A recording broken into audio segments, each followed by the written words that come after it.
She's Katie Montgomery. He's Justin Joseph. These best friends are serving subpoenas to bad advice weekly with Wrong Way Forward. Now, here's Katie and Justin. Hi, everybody. Welcome to this week's episode of Wrong Way Forward.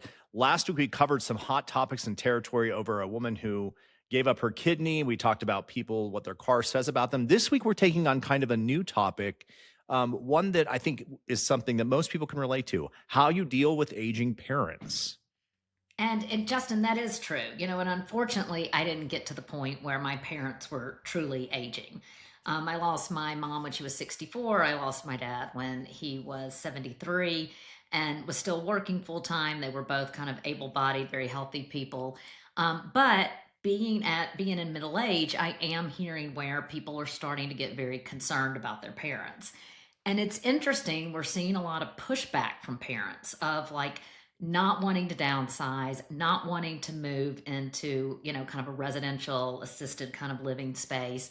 And what does that mean? So we do have a Dear Abby column, and we're going to see whether or not Abby gave good advice. The topic here is aging mother refuses to acknowledge risk of falling. So the person writes in and says, Dear Abby, I moved across the country 9 years ago to be closer to my parents as they age. They are now in their early to mid 80s. My mother has recently had a few falls. One was bad enough that she had to be taken by an ambulance to the ER because she was not able to stand. I suspect some of her falling is due to having a drink or two at the casino, which affects her balance. Let me just interrupt. I kind of love her mother already. I have been saying for almost a year that my mother needs a walker because it has fallen on deaf ears. I took it upon myself to buy her a walker and a shower chair. She and Dad are still convinced she doesn't need a walker. Abby, when we got to the hospital, she needed assistance to use the bathroom because she couldn't stand or walk on her own after the fall. Today I learned she and my dad went to the casino without the walker. I am beside myself. They are either in denial or just don't want to listen to me. But I'm at my wit's end because I'm sure this will happen again. I'm afraid her next fall may result in broken bones or worse. Any advice? Fearful daughter in Las Vegas. And so Abby writes back, Dear daughter, you may be trying to reason with the wrong parent. Assuming that they are both in their right minds, tell your father that with the history of falls that your mother has, the result of the next one could be serious. Neither of them is a spring chicken. If either one, particularly your mother, were to break a hip and be bedridden, it could lead to pneumonia or death. If they take light of it, get their doctor to weigh in. And that is all that Abby said. And so, Justin, Abby's advice, wrong way forward? I think it is the wrong way forward. I mean, as a child, you have a right and a duty, I think, to get involved in something like this because it does come down. It will fall on her lap if this isn't addressed, right? And I also think when you're looking at your parents in a loving relationship, they're going to make decisions. I think that they have a tendency to make decisions more from emotion than from logic because they are thinking about things that you and I wouldn't be thinking about. That's my guess. So, yeah, I think that she can talk to the father, but she really needs to have a sit down with both of them and say, this is important to me because of X, Y, Z reasons. Mostly because I want you to be around for a long time, but also because, if you do have a fall, that's not just a fall. At that age, those falls are a domino effect to something much worse. Your thoughts? Well, I think, first of all, Abby is completely wrong. I mean, just saying, you're no spring chicken and this can be worse. I think what someone's not doing is really showing true empathy and trying to put themselves into their parents' shoes. Mm-hmm. And I think denial is usually a way to cover fear. Interesting. And my guess is that there are a number of heavy emotions going on here. They're scared, they're insecure, they're humiliated. They're feeling maybe, and I've heard this with aging, it's the concept of mattering. Like, do you matter anymore? So they might be feeling insignificance, worthlessness, feeling inadequate. And so here is a parent that has always been the provider. They took care of you. And to kind of patronize and talk down to them and say, a fall can lead to a hospital stay, which can lead to pneumonia, which could lead to death. Again, as Abby said, if they're in their right mind, they know that, right? And so I think the idea is can you put yourself in their shoes and kind of understand what they're thinking and how they're feeling. And if you can understand where they're coming from, you might reframe what you're saying.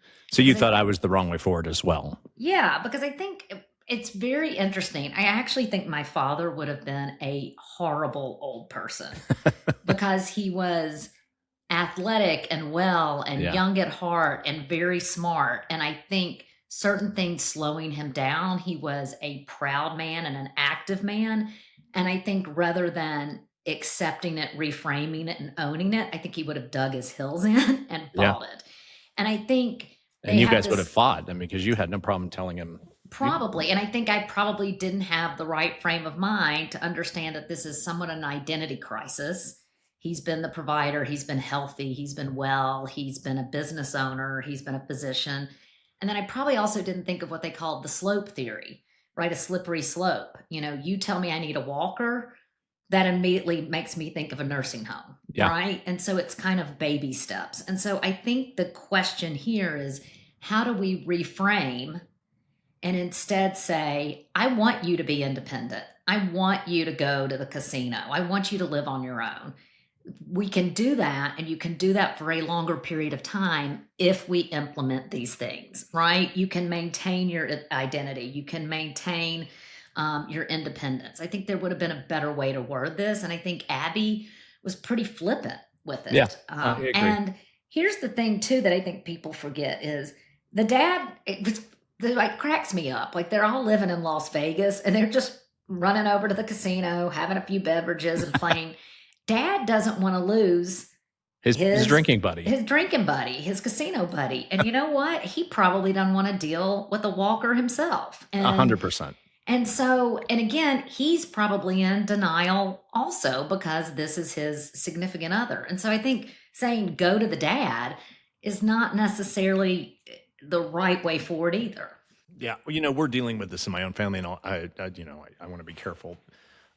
It was funny because growing up, I watched my father care for my grandfather who was ailing. And like one story I remember him telling me is we were at a casino and my grandfather who had Parkinson's was shaking at the casino pretty badly. And he was having trouble talking then. And my dad told the story that he leaned over to him and said, bourbon.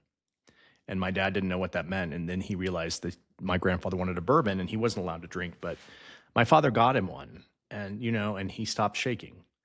And, watching that. And then now my grandmother is in a nursing home and she's struggling, but my father also, my mom is starting to reel things in with him as well. Did I tell you they're moving out of Colorado? No. Yeah, they're putting their house on the market here because she's preparing for those similar things. And so it's interesting to have watched them cared for their grandparents. Now I'm watching my mother care for him. Mm-hmm. And, but there's no guarantee that she won't go first. Do you know what I mean? Yeah. And I think what's interesting is I think there's a lot of families, and I think we talked about this the other day with like when you onboard a new employee or you're building out a team, you contract together before anything becomes uncomfortable, right? You kind of hypothetically. Why are families not talking about this when their parents are in their 50s and early 60s? We're not talking about money or the estate, things when everybody is kind of clear-headed, there isn't the emotion involved. There's not the kind of immediacy of the decision. And, thinking back, I would have loved to have had a conversation, with my parents at probably about the age that they would be now, heading towards kind of closer to the 80s. I would have said, okay, what does this look like? No one's moving today. No one needs to move today. Y'all are super able-bodied and bright and engaged. But can we talk about it now while it's not, right on the horizon? And I think that's something that's really important to do. And I think also people don't really see the reality of something when they're in denial. I mean, I'm just moving out for 10 months. Think about closing down these homes that people have lived in for 30, 40 years. 100%. It is a massive undertaking. And I don't know if you've heard, I'm not going to remember the country, but it's a Nordic country, but it's the idea called death cleaning. No. And the idea is you start cleaning and reducing the items in your home as a kindness, as a gift to the next generation. That's my mother. When you Yeah. do pass, they don't have the burden, and it is a massive burden to close down a home Yeah. My and with mother, all of that's its literally what we're goods. doing. Yeah, and we Yeah. don't live in the size of homes that are, the previous generations did, And so, why aren't we having those conversations now? Well, and let's talk about the other side because, we did have that conversation in our family and it didn't go Mhm. well. Okay. We'll talk about that on the other side. It was a difficult conversation. We'll be right back. You've been listening to Wrong Way Forward, where bad advice goes to die and then gets resurrected just so we can roast it again. If you're enjoying the chaos, hit like and subscribe and come back every Thursday for new episodes. Have a new topic or some disastrously bad advice you want to dissect? Email wrongwayforwardpodcast@gmail.com. Include your contact info. Now back to Wrong Way Forward. Roasting the worst advice ever. Welcome back to the Katie and Justin podcast. Welcome back to this week's episode of Wrong Way Forward, where we are talking about aging parents and the right way and wrong way forward. We talked about a column where a woman was watching her mom take some falls in a casino with or without drinks. The father was okay with that because he wants a drinking buddy, we suspect, and how she handled this. And when we left the break, we were talking about difficult conversations to have with family. And Katie was mentioning that families should be having these conversations. And my mom orchestrated a conversation like that with our family, last year. And it was a difficult conversation because, I obviously I don't want to reveal things that happened in it, but it was just when you start talking about finances and, what the care plan is, all of those things, she's looking at it from one standpoint, kids are looking at it from a different standpoint. It was hard. And like you said, maybe it's better to have those conversations many years before you're in the middle of it. But it's hard until you are dealing with that. Right.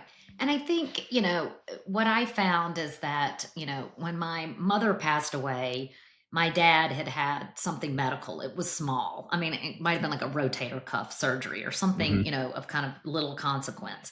And he didn't tell us because he didn't want to bother us. And we were all together on vacation and the 4 kids just ripped into my dad. And he ended up going to bed a little bit earlier, and then he woke up and he came out and he's like, "Are y'all talking about?" He goes, "Y'all talking about me?" And we're like, "Yeah, we are, you asshole." Like, we only have one parent. You've got to be honest with us. Like, you are still in the parent. Yeah, you are still in the parent role, but we need to know if you're going into surgery. We need to know if you need help. Like, that is part of the cycle. That is the reason why you built a good family and good kids and, and people who want to rely on each other. If we're all going to, live in a silo and not help one another, what's the intention of family? And it really took to him. And then he started informing us along the way, but we really had to kind of, put it into kind of terms that he could get beyond this. I don't want to be a burden. I'm the parent. I don't want to bother my children. And to kind of be like, it's actually hurts more and it bothers us more when you don't. Yeah. And he was instead in his space, not in the kind of, bigger space. And I think this is a really kind of difficult conversation. And what is happening in this case, which I think also Abby didn't address, is this woman says, "I'm at my wit's end." Yeah. And she's getting to the point Cry for where help. she's in fight or flight. She is not being productive with her parents. And then what she's doing is she's going on and making decisions and purchases and making comments. And she's just trying to grab the bull by the horns because she's so anxious. And so she's like, "I'm going to purchase it without their agreement or consent." And so what she's got to do is get out of that space or she's never going to be productive with her parents. 100%. And, it brings up some other thoughts on, again, because this is an ongoing thing with my family, I'm careful about what I'm saying. But there were 2 things that were interesting because, my parents split time between Florida and Colorado. My mom is moving their life back here. So we are doing the go over to their house thing when they get back here in April to pick anything you want. Everything else is gone. So we're doing that, but she's moving their life to Florida because that's the home they know. But there was tension because we live here and so it's hard to reconcile those 2 things, and so we're going to have to make a much bigger effort to get there to see them and all of that kind of stuff. But it does feel isolating, I would say, and that was part of the conversation. And the other thing on the finances, like we're an open book, and I'm like, well, I'm not going to come over and go through your books. That's not that's not comfortable for me, and So there's just a lot of awkward conversations that are really dealing with death. And that's hard when you're dealing with a parent. I think it's hard because you're like, you're leaving me, I'm here. The Yeah. reframe is you are in your later years, you are going to be more comfortable Yes. at ease there. So it is their decision. And you we know what, understand that. Yeah. You know what I think is really interesting, and I'm probably going to butcher this, but I read this article in the New York Times years ago, and it really, really stuck with me. And it was talking about like how as you kind of get older, the sense of time goes away. So when you're up to age 18, if you don't go away for like boarding school, you live in the house with your parents. You see them all the time, right? And then in college, you see them, you know, maybe even in the full summer, but you see them maybe 4 weeks, 5 weeks. But as you get older, and the guy gave this example, he goes, I see my parents on average, maybe not even 2 weeks a year. And he said, thinking that I'm 60 and my parents are 85, if I do the math and my parents live till 90, I'm only going to see them for about 3 more months for the rest of my life. Isn't that crazy? It is crazy. But then if you do the math, and he said, you know, it's one of those things, like he's like, I live in New York and I love to go to the Met. I only go to the Met one time a year. But now at age 60, I'm like, if I live to 85, I am only going to go to the Met 25 more times. That might motivate me to go more frequently. Mm. And so when you said that, it made me think, you know, do the math, and numbers diminish, you know, as you get older because time gets crunched. Is like, how much time do you want to spend with your parents? And sometimes it's harder to spend time with older parents. Mm-hmm. I mean, I remember sometimes like going and seeing my grandmother who was in her 90s. And I'm like, what the hell are we going to talk about for like a full day? It was a lot of work. It was very exhausting. As you get old, you get into a certain routine.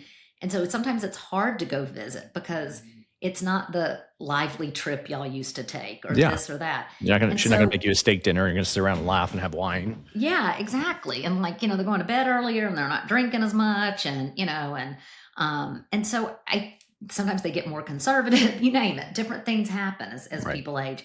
I think it's also having a really frank discussion within your own family unit as, okay, with the diminishing returns on time, what does that look like? And what do we want to agree to? And how do we want to spend that time? And how do we make the time most productive? So I have some friends who are like, I'm going to go visit my parents very frequently, but I can't stay more than 4 days because I go crazy. And and I think really thinking of that ahead of time is important to kind of set in that routine and make that commitment to see your parents. Well, even like, you know, my grandmother is in a home, and my brother, because we've talked about this before, he was always the grandparents' favorite. He's been down there like 16 times. He flies down and drives up. It's like this huge thing. And I have not been down there once, and I have guilt over that. But well, you should. Well, thank you. And that's this week's episode of Wrong Way Forward. That sums up Wrong Way Forward for 30 seasons, 30 episodes. Justin, do you want to just go once? I do, but this is going to sound awful. No, I can't say that. I know exactly what you're saying and I know exactly what you're feeling, but it's like, you're also having the guilt. And I am having guilt. Yeah. It's not because of me. I mean, my parents moved us out of Colorado when I was 5. I never knew her, but I'm having guilt because that's my father's mother, not because of the relationship I don't have with her. Right. You know, I would hate if I had a child for them to be like, well, you don't care about I would be thinking you don't care about my mom. That's where I have guilt. But I feel like that ship has sailed. I don't know. I think maybe like, what's the way to reframe that is like, yeah, it's kind of a pain in the ass to get there. It's a lot of work. I think back to particularly older people who are in homes, the concept of mattering, like one visit, like for you, like, you know, I come out there one visit, you're like, oh, it's fun to have Katie. Like for them, it has so much meaning. Does that help at all? It created my shoulders just. TSA lines are so long right now. I'm just kidding. You know, this is what we call in coaching when you get to the action and accountability place. You know, you generally want someone to take action and then kind of how are they going to hold themselves accountable on the action. And people can get really squishy here. Like, Yeah, but, you know, I'm squishing and sweating like a son of a you are bitch. like TSA lines, and it's like, oh, I got to run a car, and it's like the price of fuel. I mean, it's like you are doing the classic like dodging and squishiness. But yeah, I am. And I will say this, and this is the selfish part of me, as I get older, like the time I leave my home, the comfort of my home and my two lovely animals and my husband is precious to me. And so, yeah, it's like it's a balancing thing. And so I know, I totally get it. I'm a disgusting person. All right. Well, how about in the next block we do something lighter? Oh, like we were talking about doing Savannah Guthrie's mother being kidnapped? That sounds great. We'll be back right after this. Thanks for streaming Wrong Way Forward, the weekly reminder that advice is usually free for a reason. We call out bad advice wherever it hides: boardrooms, break rooms, and even book clubs. Enjoying this dumpster fire? Like, subscribe, and check back every Thursday for new episodes. Want us to roast your favorite piece of nonsense? Email us at wrongwayforwardpodcast@gmail.com. Be sure to include your contact info. We're not psychic, just judgmental. And now, back to Wrong Way Forward. Roasting the worst advice ever. Welcome back to the Katie and Justin. Coming out, we were talking about whether we should talk about something lighter. And then this has been bothering me that I've wanted to talk about this for 30 episodes and Katie just has no interest in it. That's not true. But why don't you tell our listeners what you are so desperate to talk about? I want to talk about this Savannah Guthrie, this crazy person, the person that I see in my dreams now because they showed us the stupid video of him going up to the door, this crazy masked person. Mm-hmm. The fact that he would go into someone's house and kidnap what is she, 84-year-old woman. Yeah. So on the news recently, Savannah Guthrie did her first interview. And of course, I was gripped by it. And they asked her, what was that call like when you got it? And she said, I had been taking the boys out. She lives in New York. I was taking the boys out. I had just gotten home. Mike, her husband, had just gotten home from a golf trip. Kids were running around. They were thinking about dinner and the phone rang and it was her sister. Did you see this interview, Katie? I haven't. I've seen little snippets. Yeah, they said it was her sister and the sister was crying and said, Mom's gone. And Savannah said, well, what do you mean Mom's gone? And she said, she's not here. And Savannah, so they talked and she said, well, call 911. And she said, we have called 911. Everyone's here at the house. She's not here. And she said the doors were propped open. And so they assumed that there was a paramedic who came in and took her out. And just hearing the horror, and this resonated with me so much. She says all she can do is wake up in the middle of the night and think of her mother opening her eyes and seeing that crazy man standing over her and how terrifying that would be. And then she has guilt that, because this was her. Yeah. And so, I mean, two comments. When both of my parents died, I was pretty obsessed with what did they feel while it happened. So like when my mom was hit by the car and she went in the air and then landed on her head, like, was she scared, or when my dad was, in the plane and it was going down, like, was he scared? And I was, did he know? Yeah. And I was so obsessed with them having their last moments on earth, having fear. I didn't want them to have fear. And again, we don't know what death is like, right? Mm-hmm. And they were both big people of faith. And so, who knows what happens. There are a lot of parallels. So I understand that stress. The other thing where my heart really, really goes out to her, and this is not perfectly analogous, but I have worked with people who know they're going to lose their job. They don't know when, they don't know how, but they know it's coming. And they have found it is sitting in the gray, sitting in that ambiguity is so exhausting. And then they would finally get the, redundancy package or they would finally get the notice and they would say, I just feel such relief because I know what I'm doing now. And it made me think about Savannah. And again, of course, she does not want to know that her mother has passed, but that horrific feeling of not knowing. It is that ambiguity, that grayness, that unknown.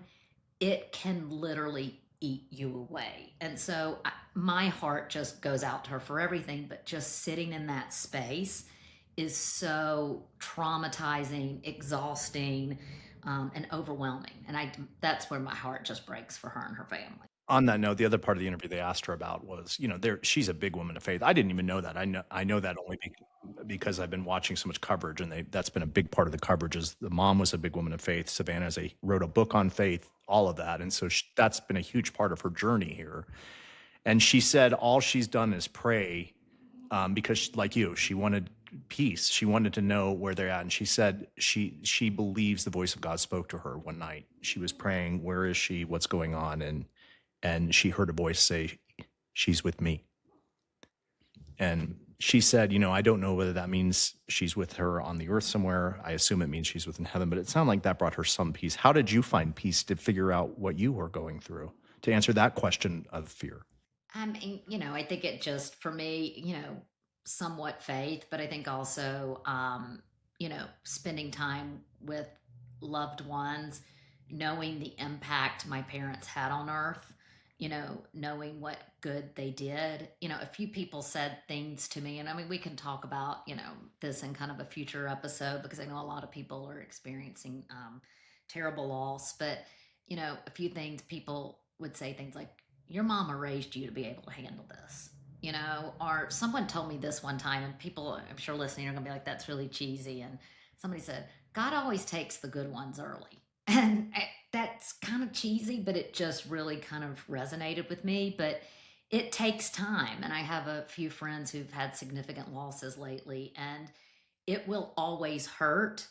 It's just not as deep and intense. But there are still moments when I just really, really miss them, and particular things like, right now I'm working with a lot of physicians, and I would just like, and I'm building out this course, and I want to do this kind of facilitated thing, and I'm thinking about pulling something from the pit, and I don't know, I love the pit on HBO, and pulling out, I'm like, I would just love to have my dad as a doctor to talk through and say, what does this look like if I use this as a scenario? And he would be so excited and so interested. Yeah. And, and I think about, those kind of things, but you start to have a reframe where you have those moments and it makes you cry.